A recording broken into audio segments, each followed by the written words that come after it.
Selamat berjumpa pada AutoCAD 2012 ya. Kali ini kita akan melakukan pengenalan terhadap AutoCAD 2012. Ya, seperti biasa untuk software itu tinggal kita double klik aja sehingga muncul tampilan softwarenya. Lalu kita perhatikan layar AutoCAD yang muncul adalah seperti ini ya. Kita perhatikan apa-apa saja yang terdapat dalam layar AutoCAD ini.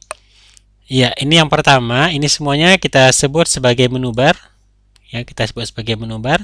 Ini adalah digunakan untuk menggambar objek, ini adalah mengedit, inilah membuat layer, ini membuat teks dan memberi ukuran dan yang lain-lainnya. Ya. Kemudian yang kedua adalah sistem koordinat. Sistem koordinat kita di sini kalau kita perhatikan masih hanya terdiri dari sumbu X dan sumbu Y saja ya. Berarti ini kita katakan tampilan dua dimensi. X dikatakan positif kalau arahnya ke kanan, negatif ke kiri. Ya, kalau Y positif ke arah atas ini, ke bawah negatif. Ya, ini sistem koordinat. Kemudian yang ketiga ada yang disebut dengan command line. Command line ini atau command prompt ya, itu fungsinya adalah untuk memasukkan perintah di sini. Ya, tentunya dalam bahasa Inggris, jika kita misalnya ingin menggambar sebuah lingkaran, kita ketikkan perintah circle, lalu kita enter. Maka perintah itu akan dieksekusi atau diteruskan. Oke ya. Kemudian yang keempat adalah layar gambar. Ya, ini semua daerah ini kita sebut sebagai layar gambar atau layar tempat untuk menggambar ya. Jadi secara garis besar tampilan dari layar AutoCAD itu terdiri atau hanya terdiri dari 4 bagian saja. Ya, ini yang harus kita ketahui. Ya, oke, seterusnya bagaimana cara memulai pada saat menggunakan AutoCAD? Ya, memulai menggunakan AutoCAD. Berikut akan kita bahas langkah-langkah yang harus atau sebaiknya kita gunakan dalam setiap memulai untuk menggambar suatu objek di AutoCAD.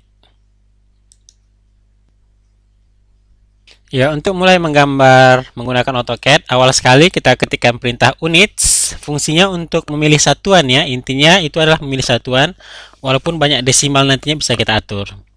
Ini precision, banyak desimal dari angka yang kita inginkan. Ya, itu nanti muncul angkanya itu terletak di command line ya, di bawah ini. Ya.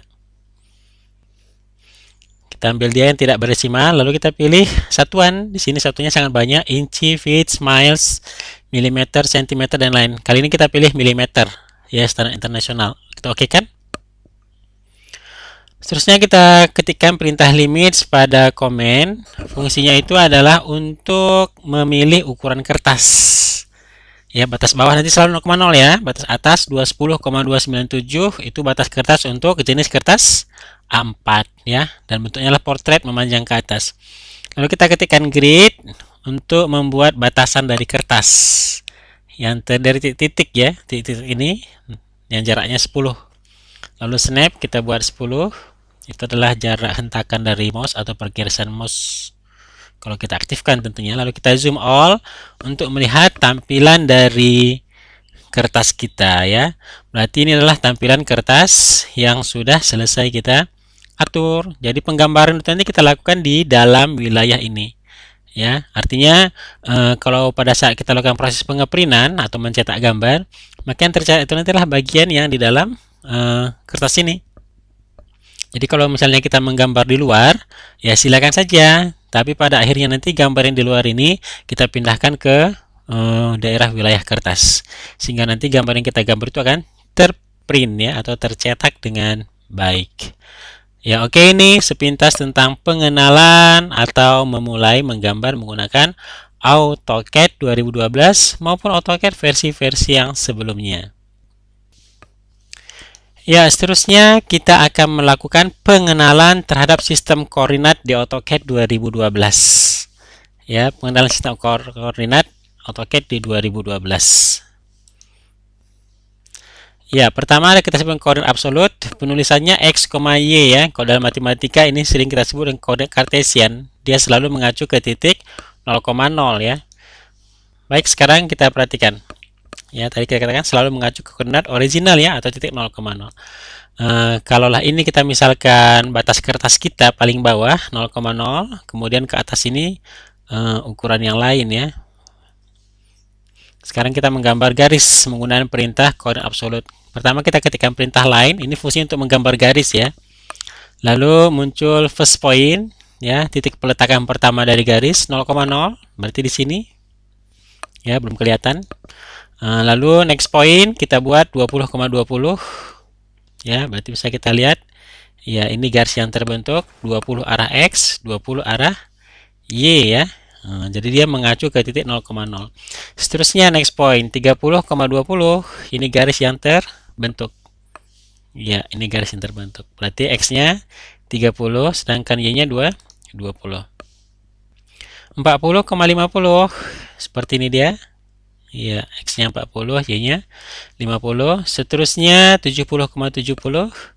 Ya, X-nya 70, Y-nya 70. Oke, seterusnya 70,90. X-nya tetap, sedangkan Y-nya 90. Ya, kemudian 100,90, ya, X-nya 100, seperti ini, sedangkan Y-nya tetap, ya, 110,110, berarti ini dia, ya, X-nya 110, Y-nya 110, ya. Jadi kalau mau kita akhiri, kita ketikkan perintah enter, ya, atau kita enter saja perintah tersebut, maka garis kita akan putus. Nanti menggambar garis juga akan kita pelajari lebih detail, ya. Oke, ini yang pertama.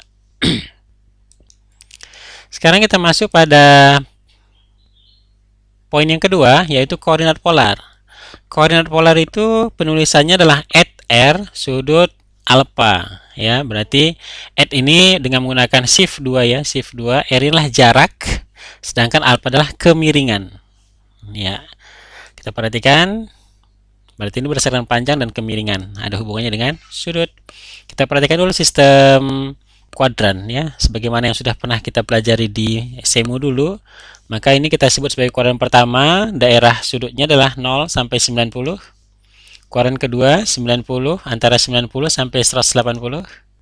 Kuadran ketiga 180 sampai 270, sedangkan kuadran keempat adalah 270 sampai 360.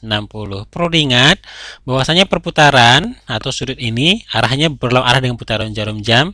Itulah yang kita sebut dia dengan positif, ya. Jadi kalau dia searah, maka sudutnya itu atau alfanya itu bernilai negatif. Jadi kalau misalnya ada kita gambar garis seperti ini, maka garis ini nanti panjangnya sekian dengan sudut positif atau sudutnya nanti di kuadran pertama. Demikian seterusnya, ya, untuk kedua, ketiga, dan keempat, ya. Baik, sekarang kita ambil kasusnya, contoh. Ya, kita gambar garis di sini nantinya. Kita ketikkan perintah line garis 0,0 titik awal, ya. Seterusnya add 50 sudut 45. Berarti panjang garis kita ini nanti adalah 50, kemiringannya 45, ya. Ini garis yang terbentuk. Ya, seperti ini. Kemudian add 40 sudut 0. Berarti nanti dia kemana? Ya, ke kanan, ya, dengan panjang garisnya 40, kemiringannya datar. Kemudian yang kedua add 30 sudut 90. Berarti garis kita nanti adalah ke atas karena sudutnya 90. Panjangnya 30. Seterusnya add 40 sudut 120. 120 di kuadran kedua, ya. Jadi dia arahnya ke kiri atas. Panjangnya 40. Kemudian add 30 sudut 210. 210 di kuadran keberapa? Kuadran ketiga. Jadi dia di ke kiri bawah. Panjangnya 30. Ya, kemudian add 40 sudut 270. Ya, maka dia ke bawah. Untuk mengakhiri perintah, kita enter, ya.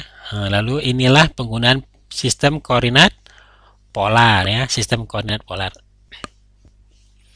Ya, seterusnya kita masuk pada sistem koordinat yang ketiga, yaitu koordinat relatif. Penulisannya x, y. Ya, berarti berdasarkan resultan dari panjang arah x dan arah y. Ya, ini mau kita gambar garis di sini dengan menggunakan perintah yang ada. Ya, kita gunakan lagi perintah line menggambar garis, ya. First point 0,0, kita mulai dari awal. Add 30,40, ini koordinat relatif, berarti panjang arah x 30, arah y 40, sehingga garis yang terbentuk ini, ya, berarti inilah 30 arah x, sedangkan arah y 40. 40. Jadi yang diambil apa? Resultannya. Kira-kira kita ambil resultannya. Next point at 30,0. Berarti ini panjangnya arah X 30. Arah Y 0 ya. Berarti dia hanya datar ke kanan. Karena nilainya positif. Next point at 0,30. Berarti ini arah X-nya 0. Arah Y-nya 30 positif. Berarti ke atas. Ya, seterusnya next point at 30,30. Berarti 30 arah X. Kemudian 30 arah Y ya, sehingga resultannya yang diambil atau yang terbentuk itu resultannya. Kemudian at minus 50,0, berarti at minus 50. Ini minus X ya, berarti arahnya ke kiri ya, ke kiri panjangnya 50, ke arah Y 0, sehingga garisnya ke kiri. Seperti ini. Seterusnya next point at minus 30, minus 20, berarti ini X-nya negatif, berarti ke kiri, Y-nya negatif, berarti ke bawah. Berarti garisnya arahnya adalah ke kiri bawah. Seperti ini. Ya, lalu kita close untuk memutuskan garis. Ya, makanya kira-kira penggunaan koordinat relatif. Sebagai catatan, dari 3 sistem koordinat yang diberikan ini, yang mana nanti kita rasa atau kita pikir yang paling enak digunakan, ya, silakan saja, tidak ada suatu keharusan. Jadi kalau kita lebih familiar dengan sistem koordinat relatif, ya bisa kita pakai. Sistem polar bisa kita pakai. Dari ketiga sistem ini yang paling sering kita pakai itulah sistem atau urutan yang kedua dan yang ketiga, yaitu polar dan relatif ya, atau kita lakukan penggabungan di antaranya. Boleh ya. Ini pemahaman tentang sistem koordinat relatif. Dan sistem koordinat nanti sangat sering sekali kita pakai dalam menggunakan penggambaran untuk AutoCAD 2 dimensi dan 3 dimensi ya. Jadi ini betul-betul harus kita pahami. Ya, oke.